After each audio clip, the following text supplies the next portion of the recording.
I wonder who we can get. Yeah, if we can get a voice, that would be. Yep. Yep. I mean, even if she's just listening, and she can hear something, you know. And hitting it up the top would be great.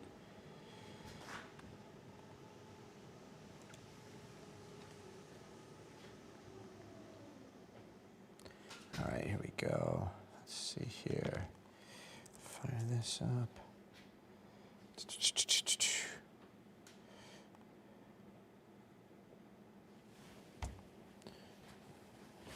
Okay. All right.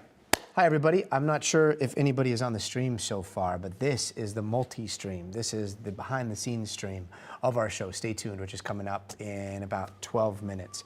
We are monitoring some stuff happening, or maybe not happening in Venezuela. It's very difficult to tell these days, but we're working on confirming some reports coming out of Venezuela right now, and obviously we're going to be covering everything that happened in court today with Nicolas Maduro, his wife, now facing charges here in the United States in New York after that very, very dramatic incursion, extraction in the middle of the night, and then arrest and transport from, you know, his compound in Venezuela in the dead of the night to a helicopter, U.S. helicopter, to a warship, to eventually the heart of New York City. So, hey, what's up, filmmaker? Hi, how's it going?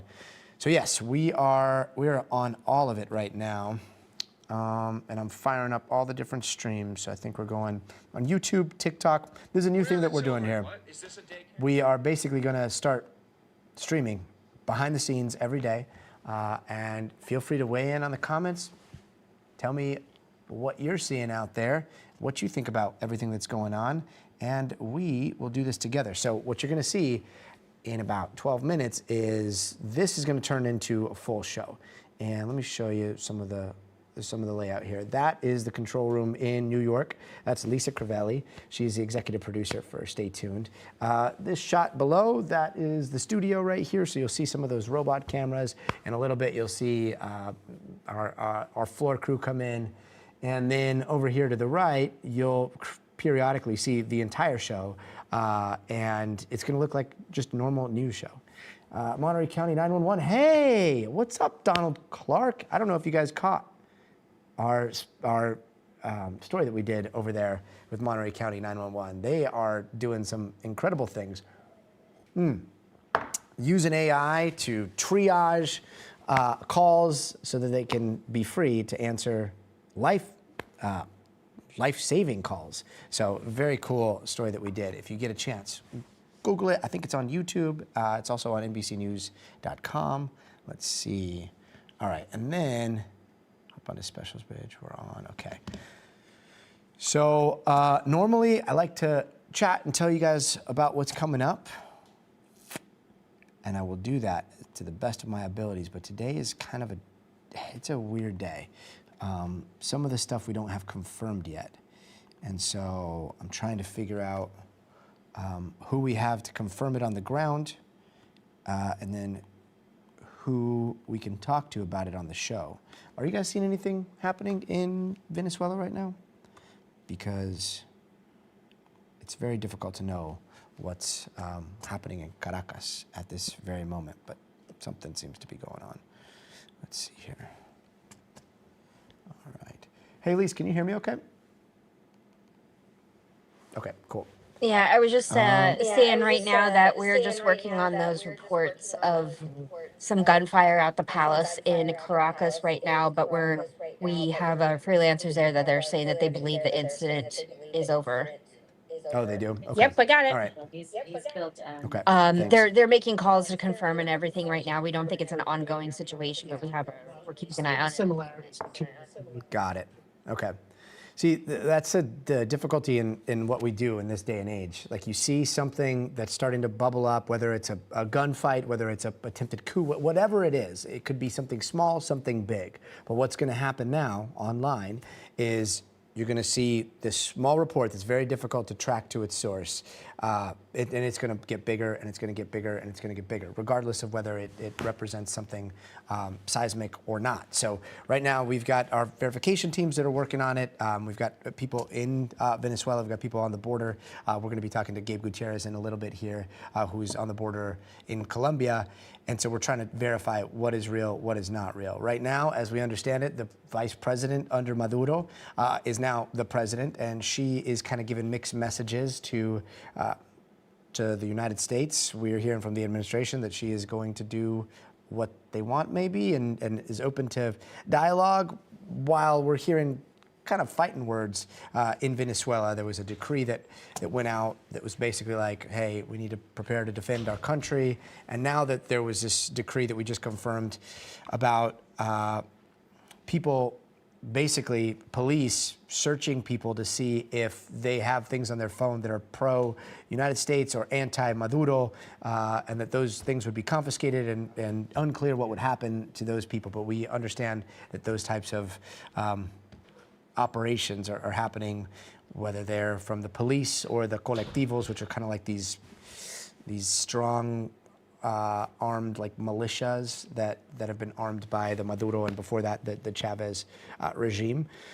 So a lot to watch out for. And if there is any fighting, who's involved? Is it members of what has been seen as a resistance that hasn't really played a huge role in what we're seeing, and their leader, Machado, has been somewhat kind of like sidelined by the president, who doesn't seem to be recognizing her, or the guy who everyone says, or the United States says, won the last election as the legitimate leaders of Venezuela. So big questions on who is in charge in Venezuela, and we have a long line of experts that we're going to be talking to about that. And then we're going to talk about questions over whether this is legal under international law, whether there is a strong legal case here in the United States, given the indictment about cocaine and machine guns. I didn't even know, I didn't know that machine gun ownership or possession in a different country by a head of state was against the United States laws. There's a lot of questions that we're going to be asking here. And there was some drama that happened in court today. So we've got a legal panel. We're going to be talking to Professor Jessica Peek. I believe she's from UCLA? Yeah, UCLA. And Barrett Berger, former prosecutor for the Southern District of New York. Give me 2 seconds here.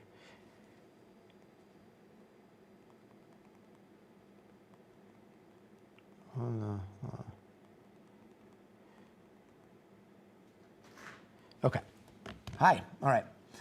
That's been happening in the U.S. We have anything here? Yes. That is a very, very interesting take. SMLQ9J, NBC News Daily in Jackson now, and NBC Nightly News. Yeah. Oh, thanks for watching. About 5 minutes. Yeah, we've had a busy week. They made me wear a tie, and I did not like that, but I obliged. That's a good question. Who is the Department of Justice prosecutor? Let's see here. See if we can get that answered. That's a really good question. I know the attorney appears to be the same attorney for Julian Assange, the defense attorney, but who is the prosecutor?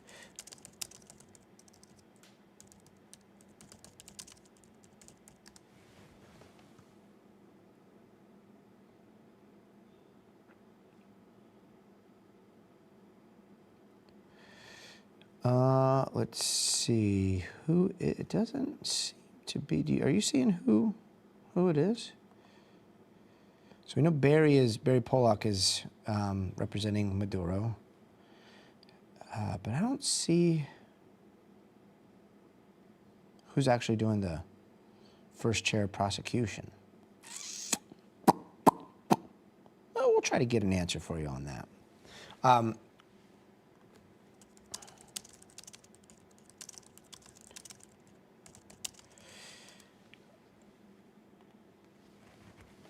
Let's see. Evening from Missouri, currently in San Antonio, where travel is down. Interesting. You're going to need to get a Cortina one. Top story. Yep. Yeah. We'll try to get that answer on who is prosecuting. I know who the judge is for now. It's Alvin Hellerstein. I think it's Hellerstein. He's 92. He's, man, 92-year-old judge. 3 minutes. He has seen a lot, right? Yeah, it's going to be already designed travel agency. Great question, man. My question is, are they going to be building on the indictment? So there's the indictment. That indictment is years old. I believe it's 2020 was when they first brought this indictment. And then there was that $50 million bounty on Maduro's head that was under the Trump administration as well as the Biden administration.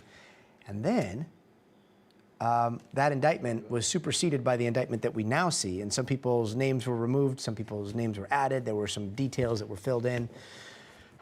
Some of it has to do with the use of official planes, and it basically alleges that Maduro was directly involved in cocaine trafficking to the United States. And there were a bunch of intermediaries, but he knew what was happening and he helped facilitate a lot of it. And again, it has to do with cocaine and machine guns. 2 But minutes. so far, no mention of fentanyl, which is what we are told was on board and is on board those drug running boats that the United States has been bombing.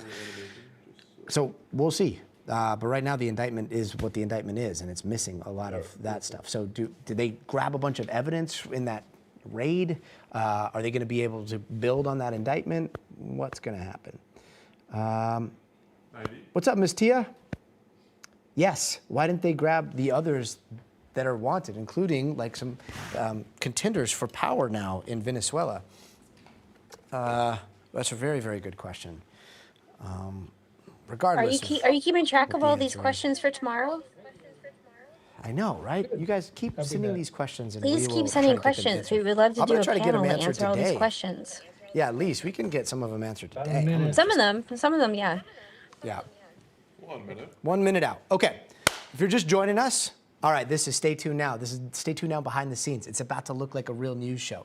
But during commercial breaks, if you're watching on TV, you'll see commercials. If you're watching here, we'll just be able to continue the conversation and chat. And I'll try to monitor some of the questions that you guys have and some of the comments that you guys are leaving here. So go off in the comment section. How many seconds? 30 seconds.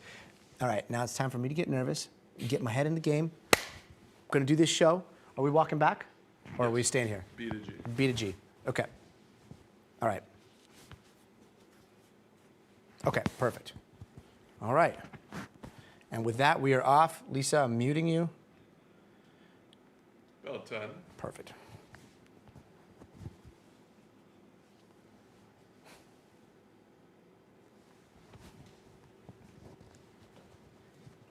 Stand by.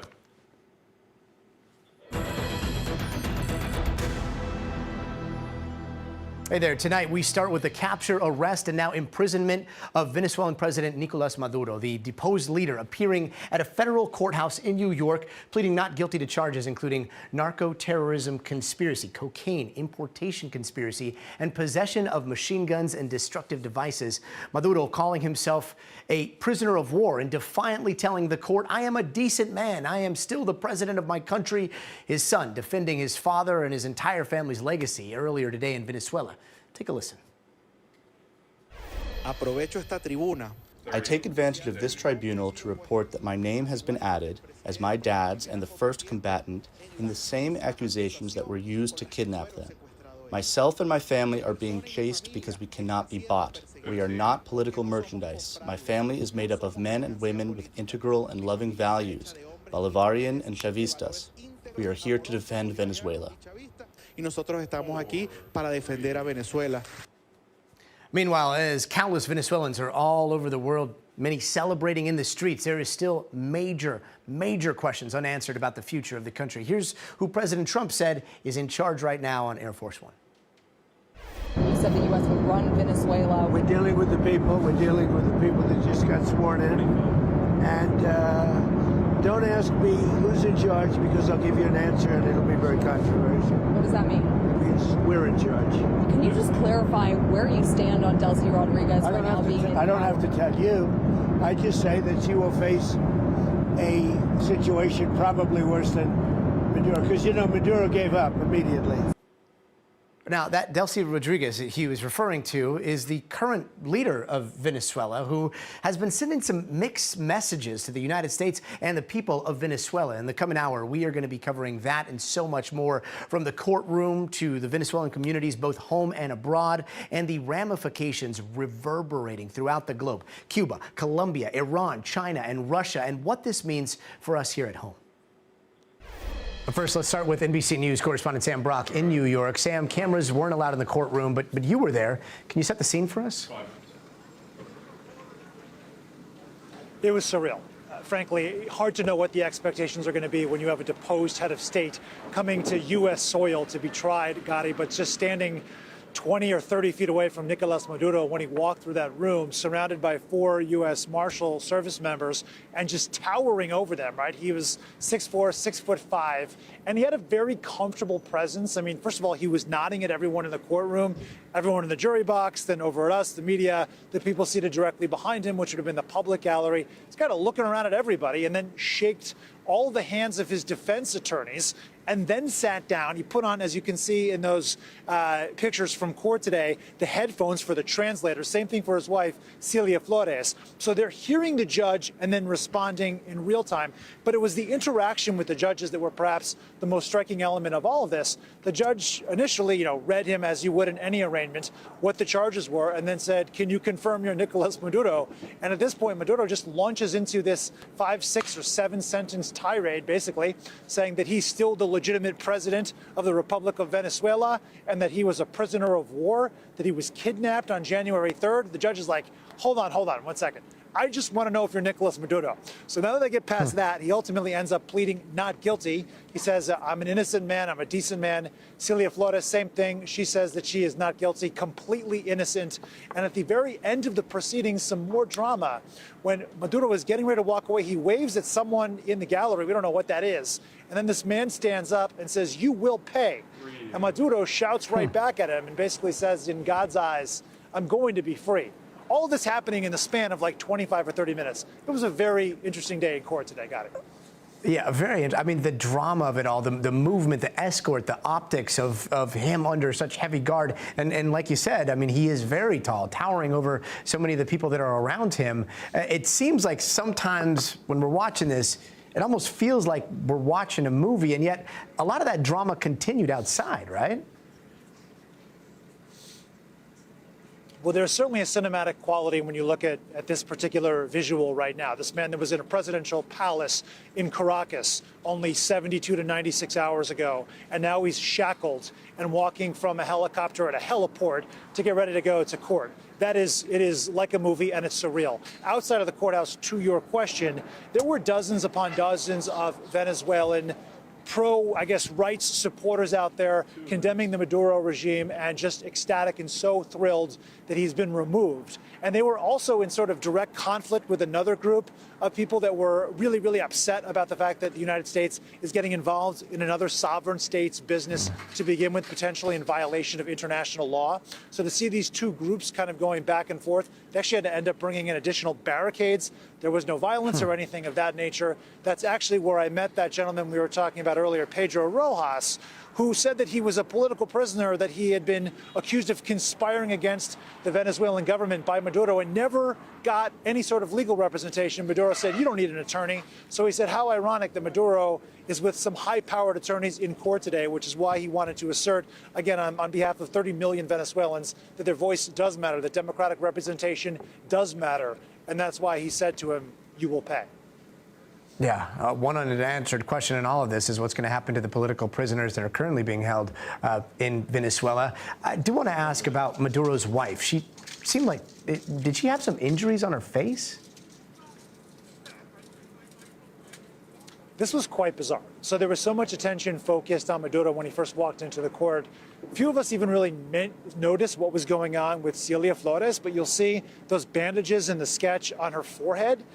It appears that she was injured during their detention, at least this information that came out later during the proceeding when her attorney said she had acute medical needs. And it wasn't just the bandages. If you look closer, you could see bruising around her eyes. And they also said that she had suffered fractures of some kind, potentially in her back, during the detention. We didn't get any other details beyond that, but you'd have to imagine that more will have to emerge and questions will be asked about what happened in this capture of Celia and Nicolas Maduro. NBC's Sam Brock in New York. Sam, thank you. Now let's bring in Jessica Peek, the Director of International and Comparative Law Program at the UCLA School of Law, and Barrett Berger, former prosecutor, the Southern District of New York. Thank you so very much for being with us. Barrett, let's break down the charges here and the evidence prosecutors have on him so far. Cocaine, machine guns. Walk us through these charges. So the leading charge in this superseding indictment is a narco-terrorism conspiracy.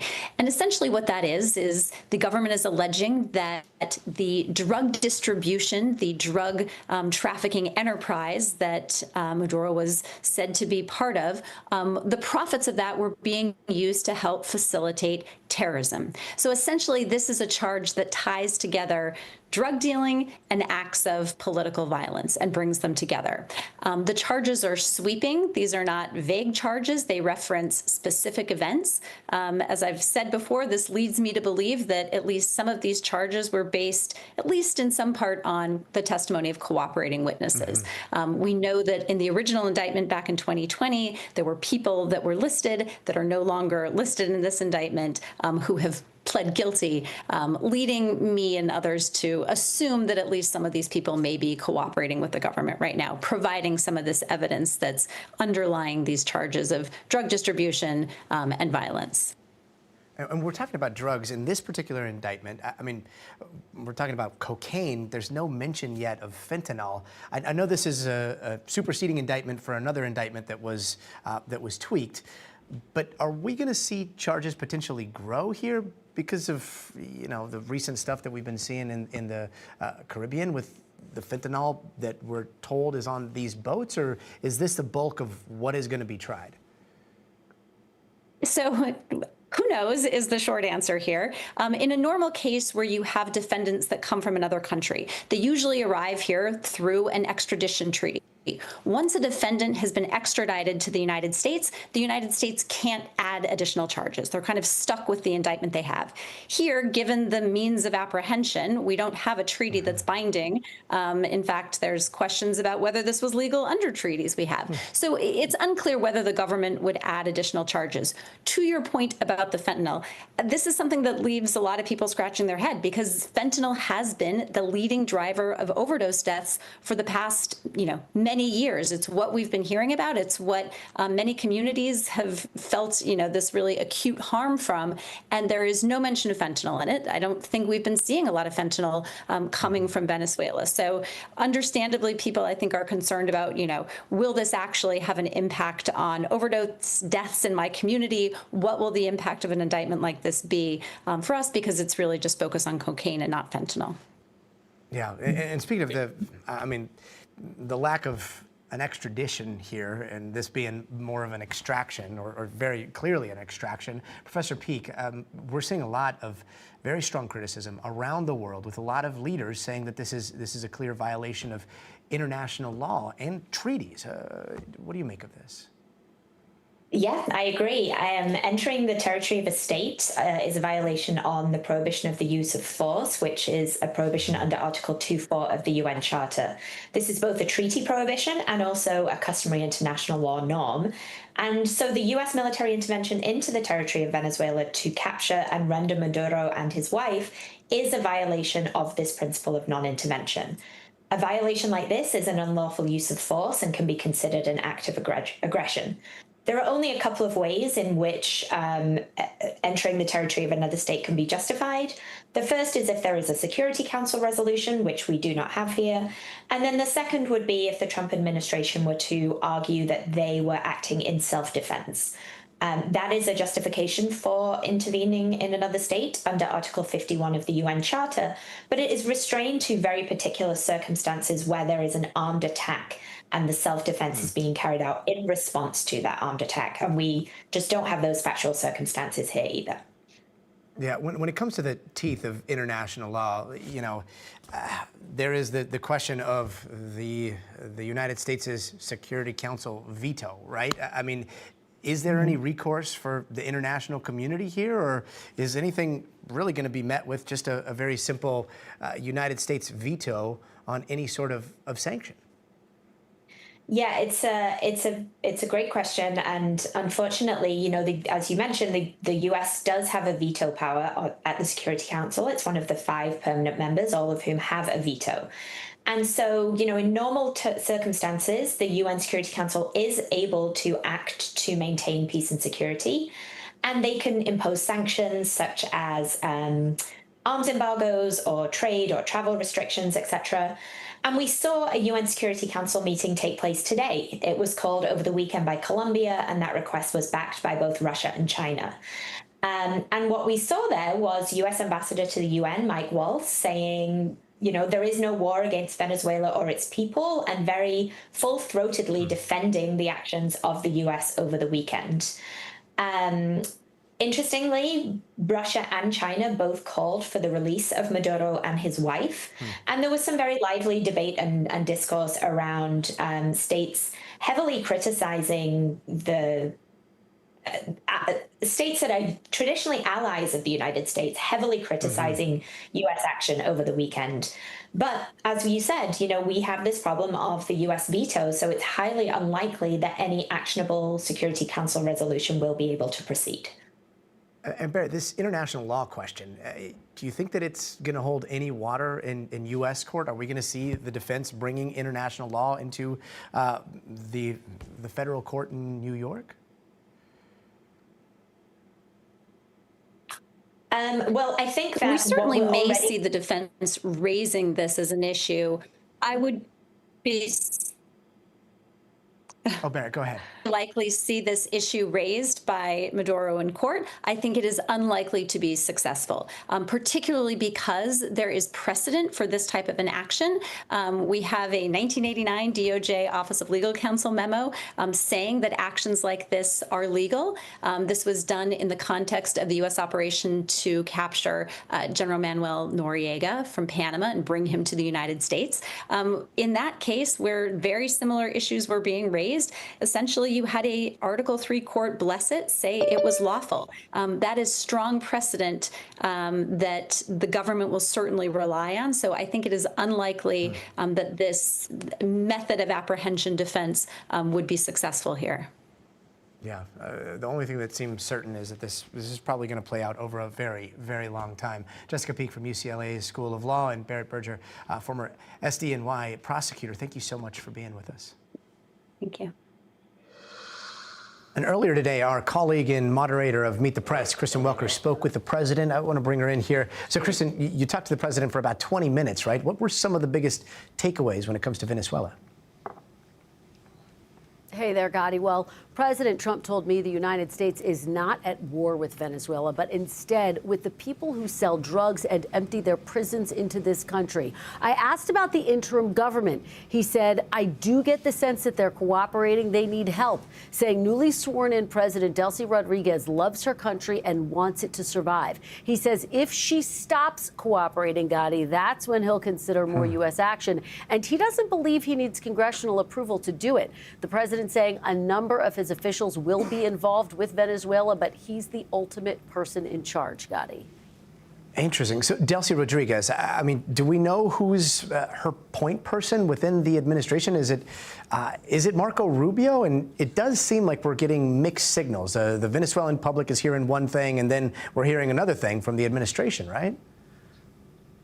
Yeah, it's a great question, actually. And I asked President Trump if he had been in touch with her. He said he didn't want to talk about that, but he did signal that it is Secretary of State Marco Rubio who has been in frequent contact with her. He says that the two have conversations in Spanish. And again, Gotti, it's significant that Yesterday, remember, President Trump had that very stern warning that if Rodriguez does not cooperate, she will meet a fate worse than Nicolas Maduro's. Very different message today when he said to me he believes she is cooperating, that the interim government is cooperating, and that threat looming so large, the possibility of the U.S. taking more action. He said that the United States does have a follow-on action prepared. And again, I asked him, would he need to go to Congress before taking any further action in Venezuela? He does not think he has to do that.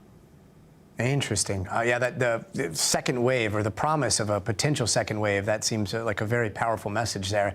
Kristen, did you get the sense that there is a clear roadmap here on how the president wants to run the country, or how the United States intends to get the, quote, oil flowing here? Well, it doesn't seem like there's a clear roadmap. It seems like they're in the process of figuring out exactly what the roadmap's going to look like. I asked him if there's a timeline for this. Does he want to hold elections within 30 days, for example? He does not think that's realistic. He thinks that this is a much longer process, he said, Gotti, and it does involve rebuilding the infrastructure of the country, including the oil infrastructure of the country. I asked him what oil companies he's been in touch with. He wouldn't give me specifics there, except to say that this is going to be a critical piece of the puzzle. And he said the United States may reimburse the oil industry for its engagement in helping to rebuild Venezuela in that regard. So how specifically would that work? What is the timeline? He said he does have a timeline in his head, but he doesn't want to publicize that right now because this is really in its early stages. And again, I did think it was significant that he talked about the top officials who will be involved. It includes, of course, Secretary of State Marco Rubio. No surprise there. He's really been the person who's been front and center in this. But he also talked about Secretary Hegseth, Stephen Miller, the vice president. And when I asked him, well, who's the top person in charge? He said, me. Gotti. Interesting. And Kristen, I know you were just talking about the congressional approval question, but so many questions today are about international law. Does the president seem to be concerned at all about international law, or what the UN says, or some of the treaties that have been honored for centuries? Well, the argument that the president and the administration are making is that this is not a war. And effectively, they are following through with this indictment that was handed down during the first Trump administration that continued to be in place under former President Joe Biden, they say. And so they see this as an issue of domestic narco trafficking, bringing someone who is facing charges in the United States here to the United States to face those charges. And again, arguing this is not a war. Secretary of State Marco Rubio this weekend telling me there are no U.S. boots on the ground, for example, right now. I asked President Trump what could change that? What could change that calculation where we could see U.S. boots on the ground? He said if the Venezuelan government stops cooperating, that's when he might take that step. But again, stressing their legal argument, which is that they do not think this is a war. Having said that, a number of members of Congress, Democrats, and even some Republicans believe that this was an illegal act because the administration did not get congressional approval first. They're demanding briefings. There's one happening today on Capitol Hill. There will undoubtedly be more throughout the week as those calls for transparency grow louder on Capitol Hill, Gotti. Yeah, blurry lines everywhere you look. Kristen Welker, thank you, and we look forward to seeing more on Meet the Press. Meanwhile, the tensions is rising in Venezuela, and things could go south at any moment. Take a look at what the last 48 hours have looked like there.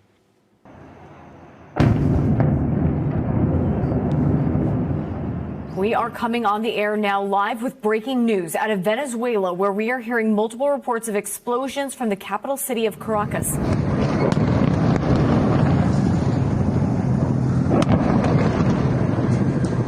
Señores, algo está pasando aquí en el aeropuerto de Higuerote. Horrible, horrible. From the President of the United States. The United States of America has successfully carried out a large-scale strike against Venezuela and its leader, President Nicolas Maduro, who has been, along with his wife, captured and flown out of the country.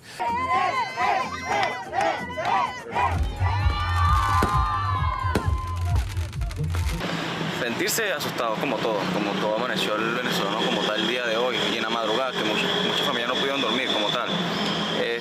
La experiencia, yo que estaba en la calle, me vengo regresando de Maracay hasta acá, hasta la capital, todo ha estado trancado, todo ha estado muy mal, de verdad muy mal y bueno, a riesgo de muchas cosas.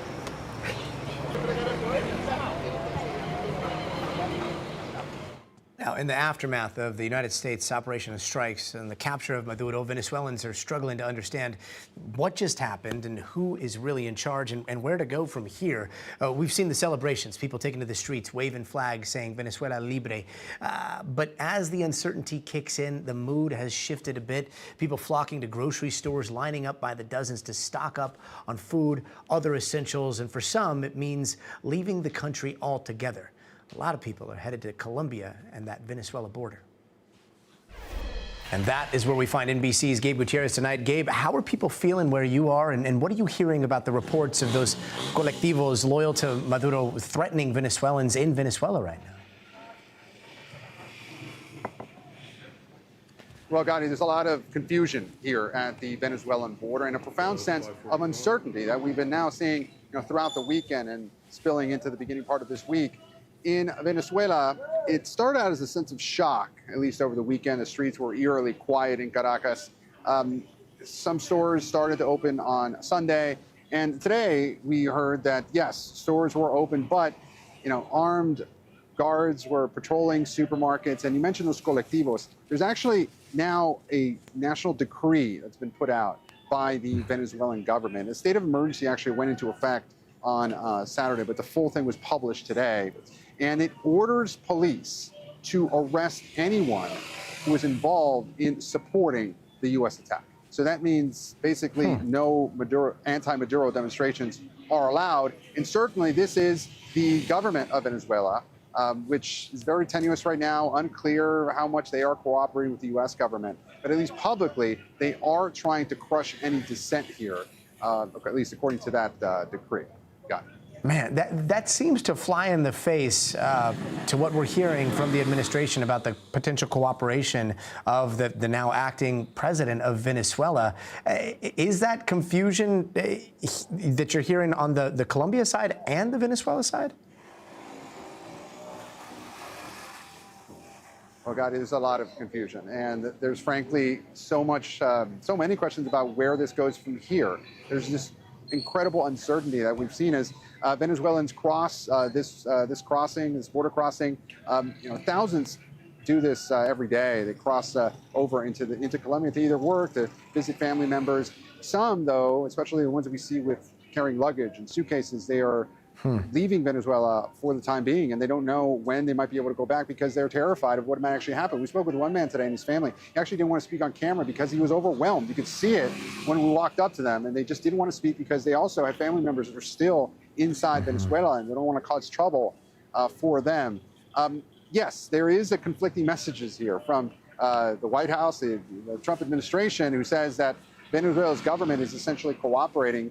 Delcy Rodriguez, the acting president, so to speak, she issued a very scathing statement on Saturday, right after the attack, denouncing the attack, calling it barbaric.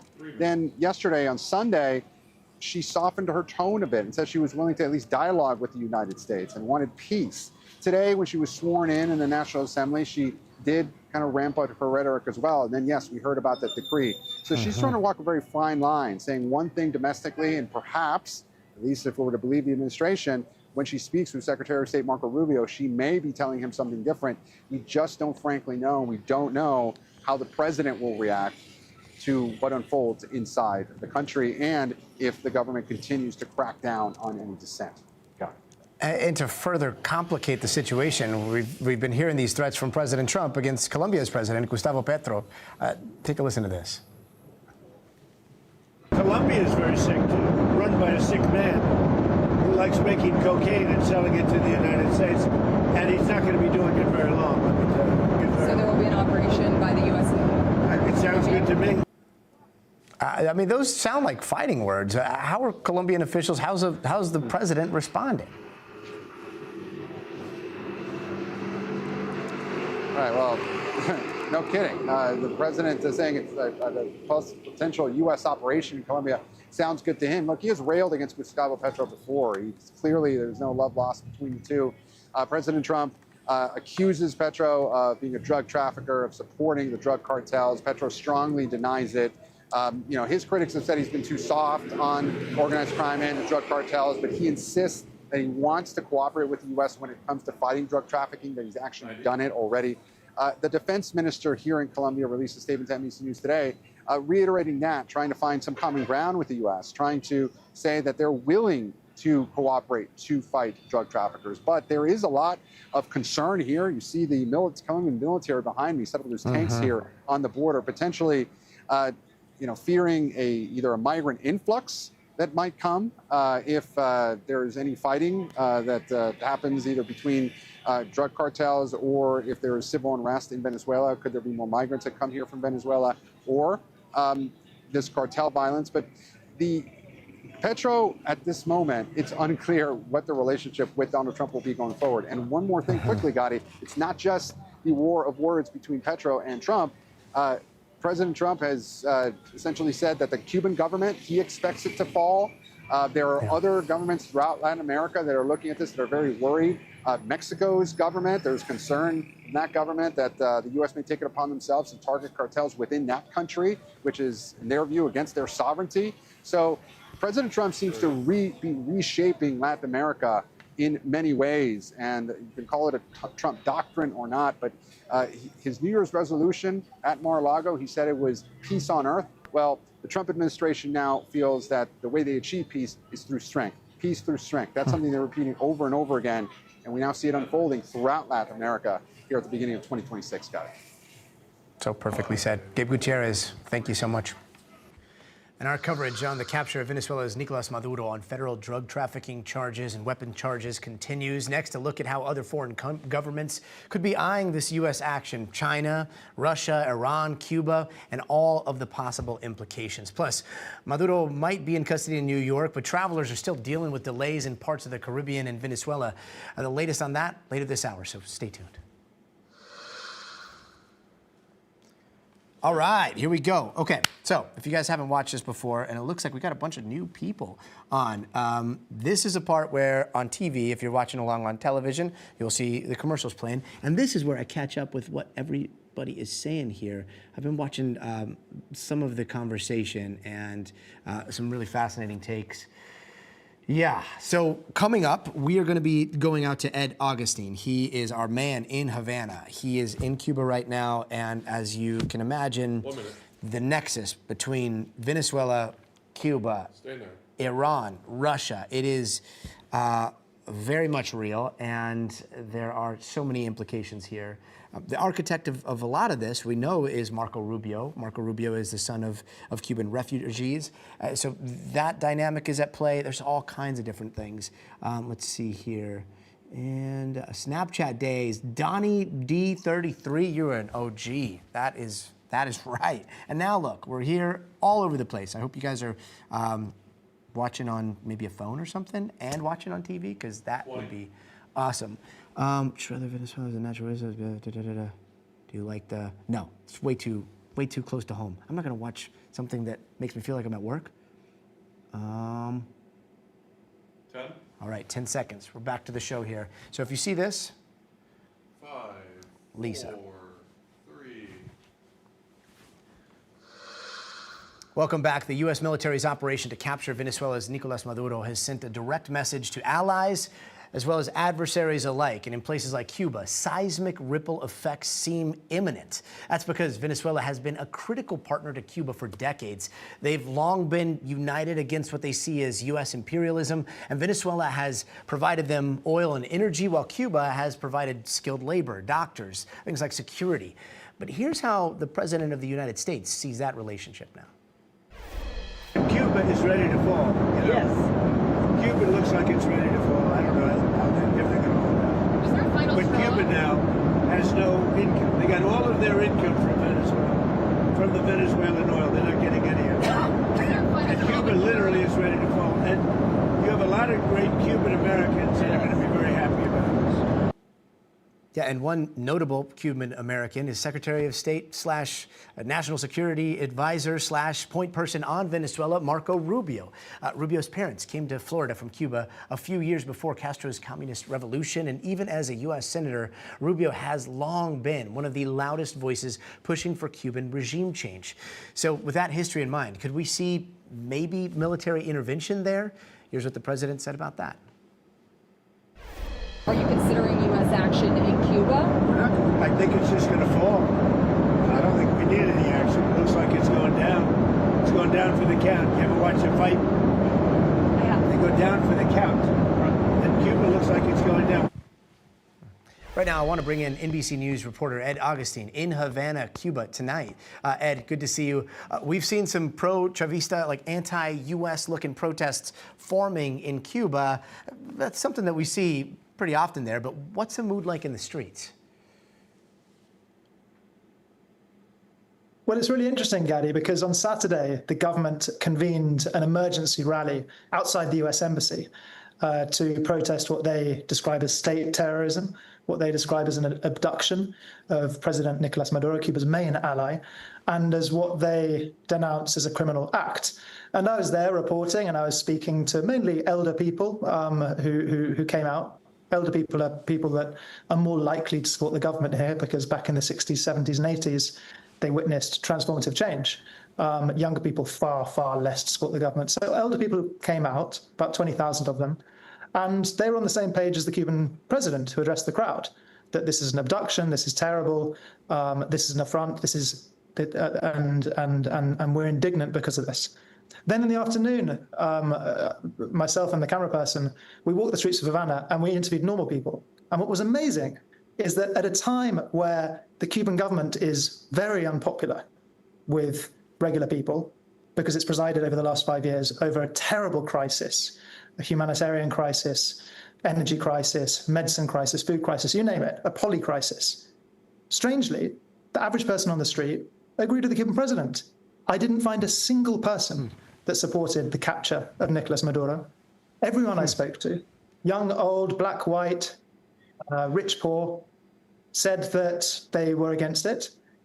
And everyone made the link between when asked, between Venezuelan oil stopping getting to Cuba and the lower living standards for themselves and their neighbors. Everyone in Cuba knows that the government is not going to be hit in terms of their own living standards. They live far better than most people, as all governments do, to a greater or lesser extent. It's going to be the poor, it's going to be the vulnerable, it's going to be the elderly, it's going to be darker colored people in terms of skin that are going to bear the brunt of what happens if, and we'll see what happens, if President Trump and Secretary of State Marco Rubio manage to coerce the new Venezuelan government to stop sending highly subsidized oil to Cuba. So it was really quite something to see. And we're still trying to figure out the exact number of people that were killed in this U.S. incursion into Venezuela, but notably, Cuba. Cuba is saying that 32 Cuban officers were killed in the strikes, right? And the U.S. has said that Maduro was being guarded by Cuban bodyguards. Why would that be?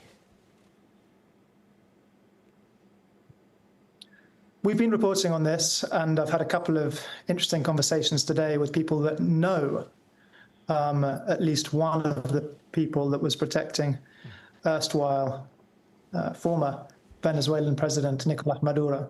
And this is something that the US government and the Cuban government agree on. It's very rare that, yes, Cuban people, dozens of them, were guiding President Nicolas Maduro, and according to the Cuban government, 32 people have lost their lives. The reason that it happened is simple. There's been a long-standing agreement between Cuba and Venezuela going back to the 2002 coup d'etat against the democratically elected at that point, President of Venezuela, Hugo Chavez. He was temporarily overthrown for a few days in a US-backed coup. And Cuba then approached Venezuela, or Venezuela approached Cuba, I'm not sure who initiated, and agreement was struck. There's an old joke here in Cuba that only two things work these days. One of them is the health service, and the other thing is the intelligence. Not sure if you can say the health service still works, but when I arrived in Cuba 12 years ago, that was the joke. Cuban intelligence is very, very good. That's widely seen by intelligence analysts. And so Cuba were offering support in terms of protecting Nicolas Maduro. And I think the Communist Party here, it's fair to say, are furious that 32 of their members were beaten in combat before President Maduro was, as the US says, captured, as Cuba and Venezuela say, abducted. So fascinating to hear that the intelligence is up and running when so often even the power there is often not. Ed Augustine out there in Cuba for us. Ed, thank you. And President Trump just a few days ago threatened to get involved in Iran's protests, saying Washington is locked and loaded and ready to intervene in Tehran if they killed peaceful protesters. That warning seems to carry a new sense of urgency today, now that the United States has captured Venezuela's leader, Nicolas Maduro. That's raising questions about how far Trump is willing to go. Right now, I want to bring in Elise Labott, a global affairs journalist and host of Cosmopolitics on Substack. Elise, thank you so much for being with us. We were just talking about the road to Caracas, going through Cuba. Way down that road is also Iran, beyond that, Russia.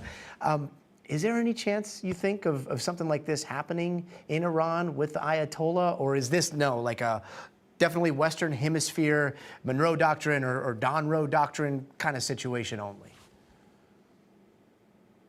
Well, and just to pick up on what Ed said, I mean, about the intelligence, I mean, clearly it wasn't a Cuban intelligence failure if they weren't able to detect the U.S. planes. But on your question about Iran, I think, President Trump was, would be willing, I guess, with Israel. There's been a lot of talk about going after Iran on the nuclear program. I don't see the U.S. going after Iran on protesters. Clearly, democracy isn't on this president's agenda as a priority. And so I don't think it would go after the Iranians for human rights violations against its people. I do think it's impossible to know, Gotti, because every day, it's, your head is spinning. It's so different. A couple of weeks ago, we were talking about Nigeria strikes. I think right now the U.S. is really focused on the hemisphere. I think what it's glad is that since Maduro is gone, what the hope is that it will lessen Iranian influence in Venezuela. Those ties between Iran and those proxies, Hezbollah, which is clearly that drug money is funding when they say narco-terrorism. That's part of the terrorism it's funding. I don't see President Trump and the United States going for military action against Iran right now. I wouldn't rule it out within this administration, but I think right now you're looking at Cuba, you're looking at Colombia, you're looking at, strikes inside, as we were talking about with Gotti, Mexico, possibly against those cartels. And I just have to bring up, once in a while you hear about Colin Powell's Pottery Barn rule. You break it, you've bought it. Yep. There's so much talk about what the U.S. would, what they would do in terms of action in the military. And there's so many questions about what would happen next. But there's not a lot of thought as to what happens when all this goes south. I mean, the U.S. is really, creating a lot of disruption in the region. But if they're not going to be there to help stem the instability, that could come back to bite the U.S. Let's just, for the sake of argument here, let's just say that the seizing of oil infrastructure happens exactly the way that President Trump wants it to happen. What does that do to our relations with Russia and China? Is this truly leverage? Is this possibly a step too far? Do you see this, emboldening China to go harder in somewhere like Taiwan? Well, I've been reading a lot. I thought that initially, and then I've been reading, from a lot of China experts and Russia experts. First of all, Russia doesn't need, a green light from the United States. It's already going after Ukraine. It went after Georgia. It's looking at some other states in the region. What it might do is when the United States says, don't do that, don't go further into Ukraine, the U.S. has no legitimacy to criticize Russia or to get tough on Russia. On China, the U.S. does want to lessen Chinese influence in the region, and I think getting rid of Maduro could do that if there's a democratic transition. But the idea of Chinese, China is taking a lot of Venezuela's oil, but that's not a big percentage of the oil that China's importing. So I don't think it would hurt China, but I do think China considers Taiwan an internal matter. So I don't think it would look at the United States and say, okay, well, it goes after Venezuela, we can go after Taiwan. It already feels it could go after Taiwan if it wants to, because it considers Taiwan part of China. I think it could question whether the U.S. has the military capability to defend Taiwan, but clearly the U.S. is preoccupied. Mm-hmm. Yeah, very preoccupied. Elise Labott, thank you so much. And you might have seen this. This was a clip from this Amazon show, Amazon Prime, Jack Ryan. It keeps going super viral. It's probably on your timeline right now. Here's what we're talking about. What would you assume is the most major threat on the world stage? Anybody, just call it out. You don't have to raise your hand. Definitely Russia. Definitely Russia. China. Stop yelling at me, but China is a good answer. Venezuela, anybody? No? Oh, yeah, one guy in the back. A little worried about Venezuela. Everybody's cool with Venezuela? No threat? Okay. Let me ask you this. Which one of these places can claim to have the largest oil deposit on the planet? More than Saudi? More than Iran? 4, 3. Wow. Yeah, and while Venezuela does have all that oil, potential 303 billion barrels, the devil is always in the infrastructure details, which are nowhere near what we see right now in Saudi Arabia and Iran even. So what does U.S. involvement or ownership of oil and infrastructure actually mean there? And what is this going to do to gas prices, both abroad and here in the United States? Joining us now is energy and oil expert John Kilduff. Thanks so much for being with us, John. This is not a movie. This is not a geopolitical thriller streaming show. This is a much slower timeline that I think a lot of people don't really realize here. Like, what does that timeline look like if we are realistic about the circumstances of going in, modernizing a lot of this aging infrastructure and getting some of this crude out of the ground if everything goes according to the president's plans? Excuse me. Well, for starters, it bodes well for Chevron, who has somehow hung in there through decades now of abuse by the Maduro regime. There's no question about that. The problem we're going to have, one of the big factors that's going to have to be solved for the U.S. major oil companies is the legality of all this and the surety that if they were to go in and reinvest again, that they won't get burned again like they did last time. So to the extent that they're cautious and dragging their feet, I think that's a major factor for them in terms of being assured of their investment, which didn't happen last go around. But I will say this as well. Most of the major infrastructure that's there in Venezuela, that got Venezuela to be a major oil producer, is the stuff of ExxonMobil, Conoco, and Chevron. So they know what's there. They can fix it. I'm not saying they could return to their halcyon days of producing, upwards of 4 million barrels a day, but we could certainly see some incremental supply, the low-hanging fruit, if you will, within a year's time. And more importantly, for the oil market, for pricing the commodity crude oil, to have a stable Venezuela that we could count on, that we could look forward towards increased production, it will help keep oil prices low to lower and gasoline prices here in the U.S. low to lower as well, and lower for longer. Interesting. The type of oil that Venezuela holds, that heavy sour crude, that's super significant, right? When it comes to a lot of the U.S. refineries in the South, it seems like a puzzle piece. It fits perfectly. Incredibly perfectly. As a matter of fact, those refiners along our U.S. Gulf Coast were really built to handle Venezuelan crude oil. There was a symbiotic relationship for decades, and it was part of the plan. Thankfully, what emerged in the aftermath of Venezuela's decline was the supply of similar tar sand type crude from Canada, which is what we've come to rely on now. When we talk about the U.S. shale miracle and U.S. oil independence, we still get several million barrels a day of heavy crude oil from Canada precisely to feed our Gulf Coast refiners.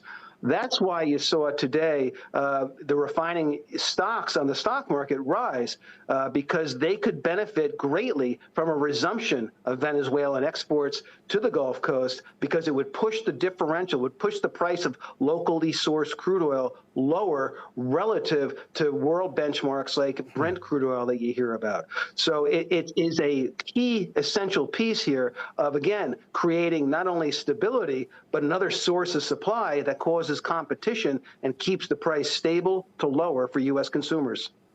Interesting. I'm sure you've been following the reports all day, and it's hard to get a real read on exactly what's happening minute to minute. But there are these oil tankers, several oil tankers, that seem to have left Venezuela's waters despite the U.S. blockade that's been in place since December. What do you think is going to happen to those tankers?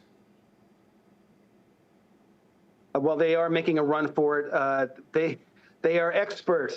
There's a whole shadow fleet industry globally that Russia helped really, spawn, and the Venezuelans and the Chinese all work together to circumvent all the various sanctions that are out there. They turn off their transponders. They fly at night, and they go on the run. And they literally did that. That's why you saw oil prices rebound during the day today, because we went from sort of a hope that the shackles would be taken off, the blockade or quarantine, as it's really called, would be lifted. One of the first things that we thought would happen would be that the oil shipping aspect of this would be liberated.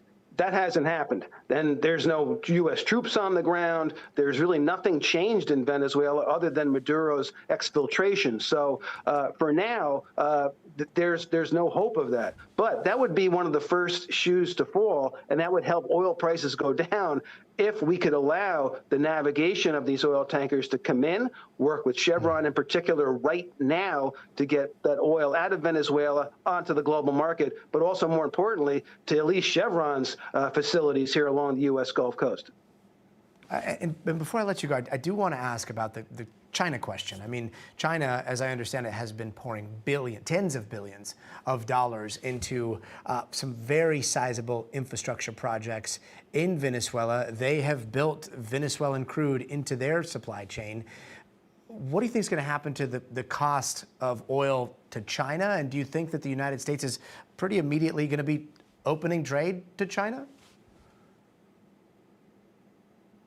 China has a lot of oil problems. They are a net importer in a big way. They're the biggest customer. They are as important to the oil price equation as, say, the Saudis are on the production side. That's how big a deal China is. And they have been benefiting greatly from, again, surreptitiously buying sanctioned Russian oil and also now this Venezuelan crude oil. The Venezuelan crude oil, in terms of volumes, not that great, but I think China had seen an opening. China had seen an opportunity to be a long-term player in Venezuela and exploit Venezuela's oil resources, which, as you pointed out in the beginning of the program here, are massive. They are the largest in the world. This is a blow to them. But China is also at risk, not only here, but also what's been talked about in Iran, and even this recognition of Somaliland and what's going on in Yemen, because that would be that's a major choke point for oil supplies going to China. So China has to be increasingly nervous right now, and their free ride, their discounted oil ride, is being greatly impacted, not only by what's happening now in Venezuela, but also potential further constraints on Russia's output and what may or may not happen in the Arabian Sea. Yeah, we'll see how that changes the equation here. John Kilduff, really illuminating. Thank you so much. And turning now to the thousands of Americans that are still trying to get home tonight after spending the holidays stuck in the Caribbean. NBC's Tom Costello has the latest. Across the Caribbean. Literally no flights out. I am stuck here indefinitely. Thousands of Americans remain stuck in paradise. The ripple effect after Caribbean airspace was temporarily shut down Saturday. San Juan Center airspace is closed for the next 24 hours for military operations. While flights resumed on Sunday, airports from Miami to Curacao have been packed with passengers trying to rebook after their flights were canceled. New Yorker's Ben Shear, his wife and kids, trying to get back for school and work. They were able to get us a flight on Friday for my wife and one son, and Saturday for me and my other son. For others, a missed flight means a missed cruise. Had to call Royal Caribbean and let them know, listen, we can't even get there. 1,100 flights canceled Saturday, 500 on Sunday, though not all due to military operations. Today, airlines continue to add flights and bigger planes, though it could still take days to get everyone where they need to be. Meanwhile, oil prices moved higher today, with U.S. oil companies hoping to rebuild Venezuela's dilapidated infrastructure, but not quickly. It will take tens of billions of dollars per year over the next 10 years to make a material difference in the amount of oil coming out of Venezuela. So while gas prices may go up a few cents now, experts say it could take years before Venezuelan oil brings prices down at the pump. Tom Costello, thank you. And still to come, a deep dive on how Maduro's capture is now raising questions on Trump's pardon of a former Honduran president previously convicted of similar charges to the one Maduro is now facing.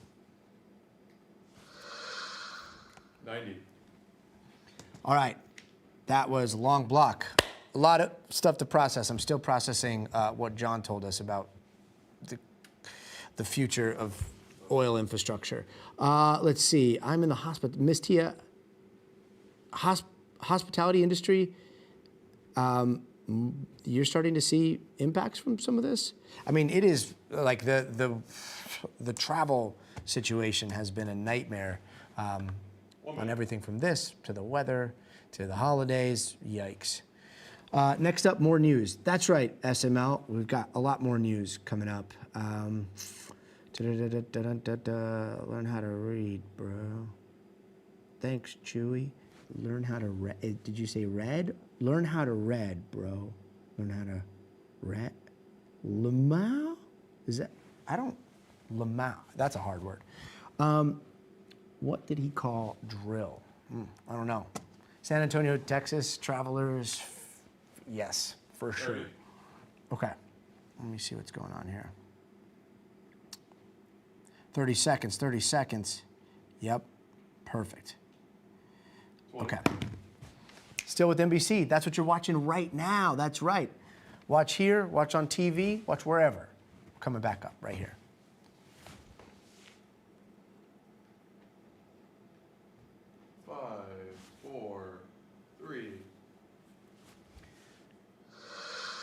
Hey, welcome back. Nicolas Maduro is facing drug trafficking charges that are raising questions as to why President Trump pardoned another Latin American leader convicted in the United States on similar charges. And NBC's Monica Alba explains the tale of these two potential narco leaders. One Latin American leader in federal court today, as another, already convicted, is free. Now, President Trump facing questions about why Venezuela's Nicolas Maduro's alleged crimes warranted a military extraction, while another's were worthy of cutting a 45-year prison sentence short. This was a man who was persecuted very unfairly. This weekend, Mr. Trump defending his decision to pardon Juan Orlando Hernandez, former president of Honduras, convicted by an American jury in 2024 for conspiring with drug traffickers to smuggle more than 400 tons of cocaine into the U.S. Witnesses for the prosecution said at his trial that Hernandez accepted bribes and protected dealers, like the notorious Joaquin Guzman, also known as El Chapo, who is serving a life sentence here in the U.S. President Trump's Secretary of State also now facing questions about the pardon, making the case to our own Kristen Welker that there are key differences between Hernandez and Maduro. The former president of Honduras, so this is not someone who was in power, had any influence with the politics of Honduras any longer. And he felt that the former president of Honduras was treated very unfairly by the previous administration. While it's true the Biden administration did indict Hernandez and ran the prosecution, the investigation began during Mr. Trump's first term, in part led by a former top Trump lawyer, Emil Bove. Democrats, while not defending Maduro, already pouncing on the comparison to Hernandez's case. Senator Mark Warner saying, quote, "The hypocrisy underlying this decision is especially glaring." Hernandez defiant for almost a decade. Reitero mi rechazo total en nombre del pueblo hondureño al señalamiento que nuestro país es un narcoestado. Hernandez has not said whether he'll return to Honduras, where he still faces an arrest warrant. But it's unclear if that'll last. A member of Hernandez's party takes power next month after recent elections, something President Trump mentioned in defense of the pardon. One of the reasons that was done is because of the fact that the party in power felt very strongly that that man was treated very badly. It's unclear whether Maduro, who just pleaded not guilty to charges of narco-terrorism, among others, would have the same support if he returns home. Although Maduro's allies remain in power for now, the country's future leadership not at all certain. One thing is clear in the tale of these two leaders. The man that I pardoned was, if you could equate it to us, he was treated like the Biden administration treated a man named Trump. The president sees himself in one, but not the other. Monica Alba, thank you so much. And coming up, a look at other stories we are following tonight, including why the CDC is now recommending fewer vaccines for kids. What you need to know about that.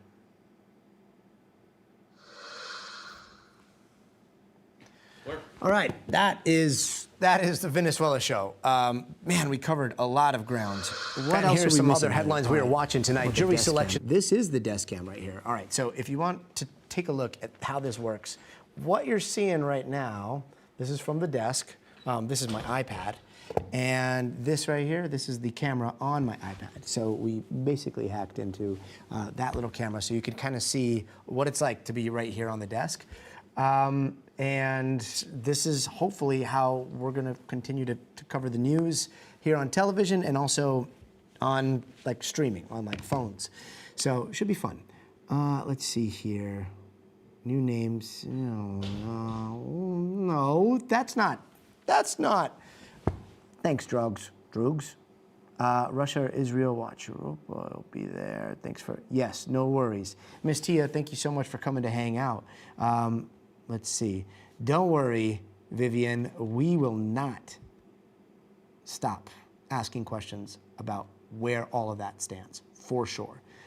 That being said, what we are seeing play out in Venezuela, hands down, is reshaping geopolitics as we know it. And so we're going to continue to cover the biggest news stories of the day and the biggest news stories of our age. And for now, that's this. But don't worry, we're not going to keep our eyes off of everything that's going on. Let's see what else. That's not Mr. Cooper. I think so. Let's see. But yeah. I'm going to go through, I'll read a lot of your questions, and it really helps to see what you guys are thinking. There's no such thing as a bad take here. We really appreciate all your insight and really, really love when you guys get technical and when you guys get nuanced in a lot of the chat. So I think this has been pretty fun. This is something that we're going to be doing throughout the new year. I'm hoping that you guys come to Cortina with me. We're going to be covering the Olympics pretty soon. And if you're wondering, like, what is this thing that I accidentally stumbled upon on TikTok or on YouTube, this is Stay Tuned Now, NBC News.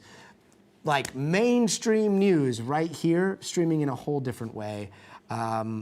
We are basically trying to bring you the news here as well as on our show, Stay Tuned. It's at 5 o'clock on the West Coast, 8 o'clock on the East Coast. It's an hour-long show hosted by myself.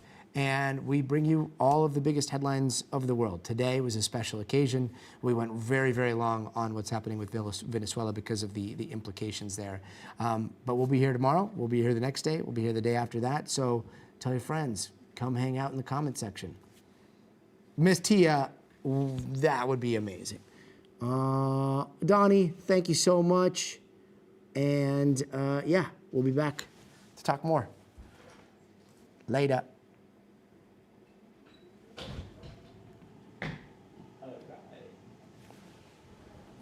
That got up there.